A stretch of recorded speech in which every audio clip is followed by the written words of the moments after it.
ici c'est Belgica, pays de la bière et de la NVA. Des mains coupées et des cervelas, responsable de la mort de Lumumba. Pays de Stromae, pays d'Abdeslam, Molenbeek, islam radical. Les mêmes qui criaient allez au diable, aujourd'hui ils crient allez les diables. Mauvaise ambiance. Bonjour à tous, bienvenue dans ce nouveau numéro de Bruxelles ma belle. Salut Badi. Salut. Merci d'avoir accepté cette invitation. Merci de m'avoir invité. Avec grand plaisir. Alors on va commencer peut-être par qui est Badi? Badi, de mon vrai nom, Badi Bangandeka. Je suis un artiste belgo-congolais. Je suis né à Bruxelles, je grandis à Bruxelles, de parents qui venaient du Congo-Kinshasa. Je fais de la musique, en tout cas c'est là où j'ai commencé, du hip-hop en tout cas à la base, et puis après avec les années ça s'est élargi à plein d'autres choses, où je suis parti prendre dans toutes mes influences, aussi bien européennes qu'africaines. Je pense que ça, au final ça donnait un personnage un peu le belgicain, comme j'aime bien m'appeler. Alors voilà, Okay. Ce mélange de Belgique et d'Afrique quoi.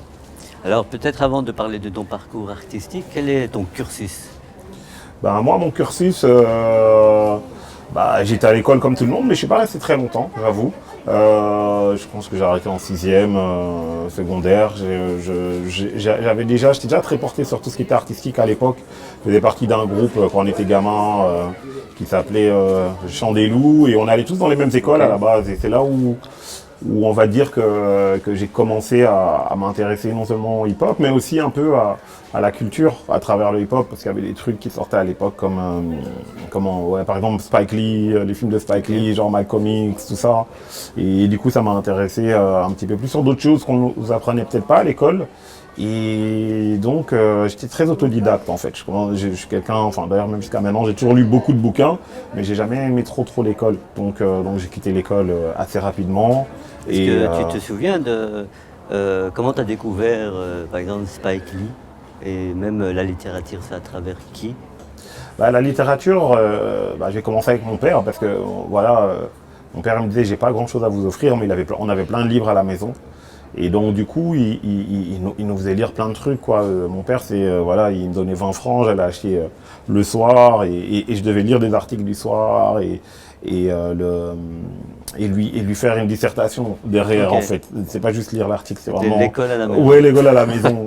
donc ça, j'avais pas le choix à la maison. Okay. Et puis je pense que le cinéma et tout ça, c'était vraiment Spike Lee, c'est avec les casquettes, parce que je voyais des gens qui avaient des casquettes avec un X dessus. À l'époque, c'est à l'époque où le film Malcolm X sortait, je sais pas, je devais avoir 11 ans ou 12 ans. Et ça t'a interpellé? Ouais, voilà, le style et tout ça. Et puis après, il y avait MTV, Public Enemy, tout ça. Et du coup, je me suis dit, c'est quoi le X?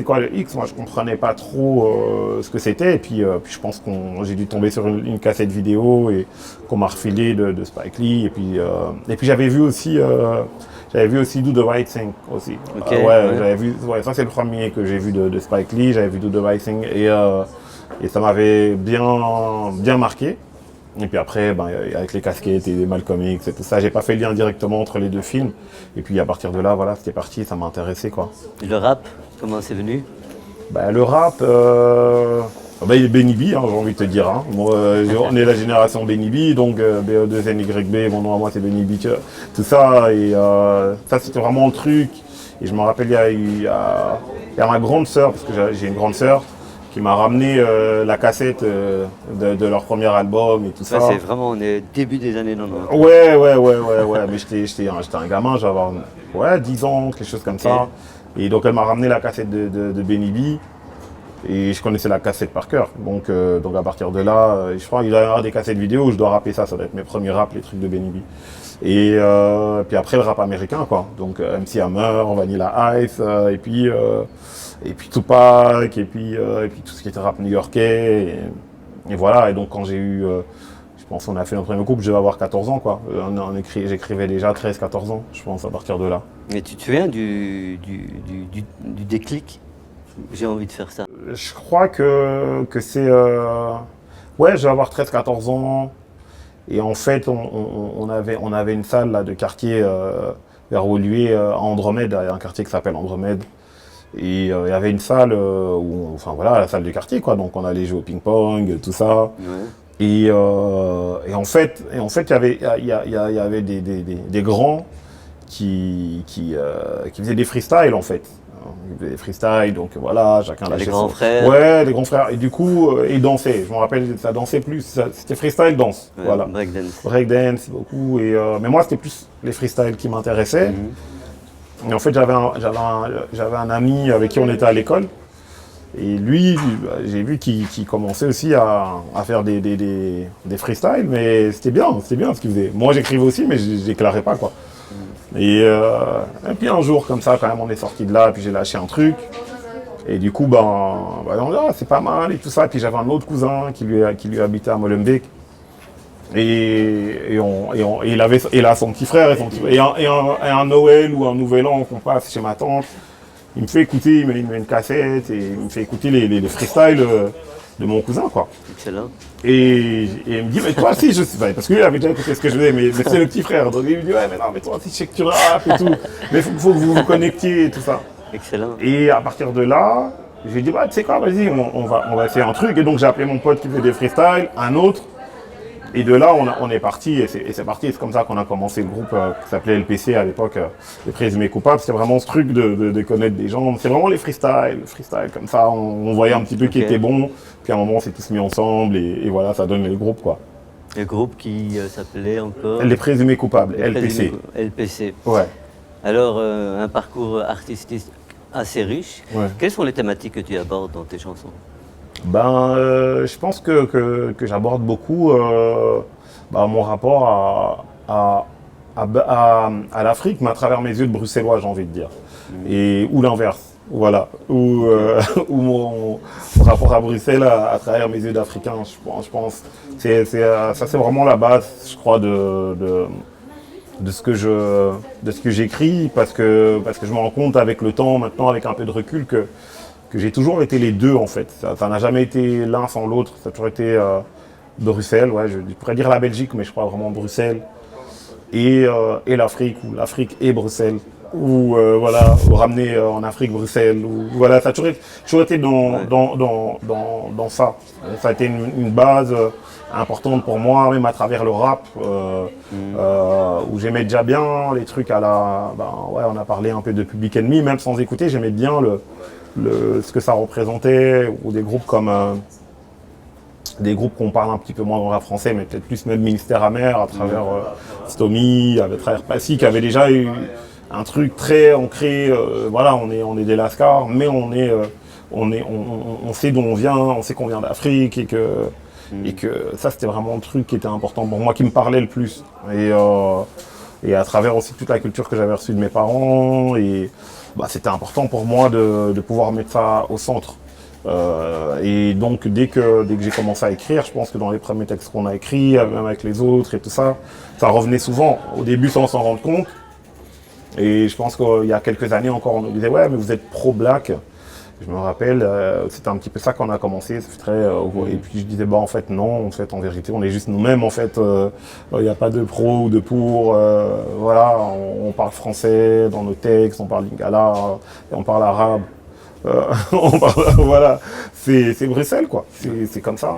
Bruxelles ça a toujours été comme ça pour moi en tout cas. Cette image-là, c'est qu'il y a toujours tout eu. Je suis passé de Molenbeek à rue du Brabant, et en même temps moi j'habite à Woluwe, donc qui est censé être entre guillemets un quartier de Bourges. Donc j'ai toujours eu ce gros mix qui se retrouve à travers ma musique quoi. Bruxelles. Ouais. Ton actualité? Là j'ai sorti un album l'année passée qui s'appelait Trouble Fête. On a des concerts qui reprennent, donc on en a fait pas mal. On a essayé d'en faire quand même pas mal l'année passée, virtuel ou pas. On a fait le Botanique, on a fait l'ancienne Belgique. Là en décembre je fais les transmusicales à Rennes, et puis on fait Paris aussi, au FGO Barbara, à Barbès. Et je pense qu'il y a plein d'autres choses qui commencent à se mettre en place tout doucement. On espère juste reprendre. Et il y a le prochain album en fait aussi qui est déjà quasi terminé. Et on attend un petit peu 2022 pour pouvoir le sortir. Tu t'exportes pas mal à l'extérieur de la Belgique. Ouais, franchement, Comment tu expliques ça? J'ai l'impression qu'en tant qu'artiste belge, c'est compliqué de ne faire de la musique qu'en Belgique. parce que c'est un petit pays et qu'on a vite fait le tour. Et puis en fait la Belgique, bon, en tout cas la Belgique francophone, on est mine de rien une succursale française aussi, j'ai envie de dire, parce qu'on dépend beaucoup de la France, même si c'est pas nécessairement en France où j'ai eu le plus de retours. On a fait quand même beaucoup de concerts en Afrique aussi. Ouais. Au Canada, ou même là, voilà, on a sorti l'album, c'est un label anglais, c'est pas un label français avec lequel on travaille.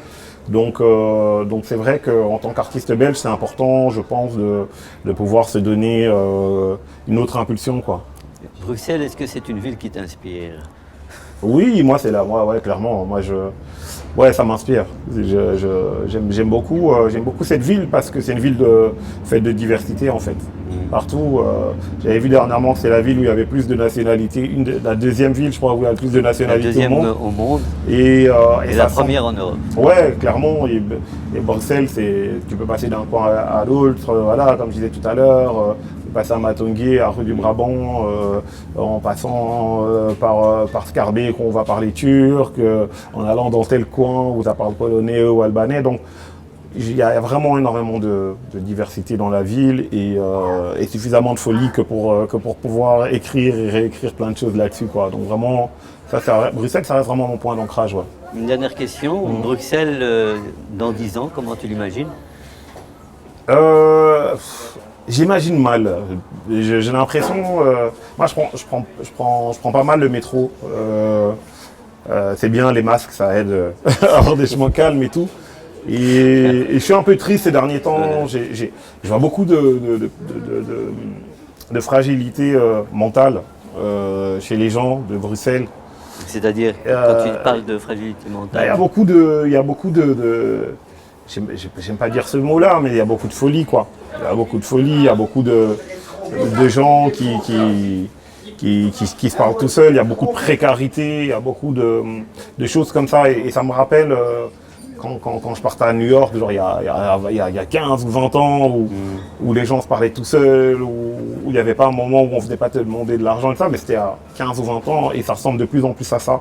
Okay. Et j'espère qu'il y aura quand même quelque chose qui va être fait quand même pour tous ces gens-là, de ne pas oublier l'aspect que c'est vrai qu'on est une ville cosmopolite, qu'on est entre guillemets la capitale de l'Europe et tout ça, mais qu'en même temps, il y a des gens qui vivent dans cette ville et que j'ai l'impression qu'on commence à les oublier de plus en plus et donc à les précariser. Et moi, c'est cet aspect de précarité sociale et précarité mentale où j'ai envie de dire, j'ai envie un petit peu de sonner la sonnette d'alarme par rapport à Bruxelles. Parce que c'est vrai qu'il y a de moins en moins de quartiers, mais quand tu es dans le quartier, tu es de plus en plus enfermé dedans. Et moi, ça me fait peur un peu par rapport à l'avenir de Bruxelles. Après, je pense que... Culturellement, artistiquement? Donc, culturellement, artistiquement, ça n'a jamais été aussi important. Voilà, on devient une place centrale, même en Europe, avec les jeunes artistes qui arrivent et tout ça. Et ça, c'est hyper positif. Et j'ai envie que ça continue comme ça. Et que les Bruxellois se valorisent entre eux aussi. C'est important, ça ne va pas venir que de l'extérieur. Super, merci beaucoup d'avoir accepté cette invitation. Merci à vous de m'avoir invité. Pour nous, on se retrouve la prochaine fois pour un nouveau numéro avec un nouvel invité. Merci. Merci. Merci.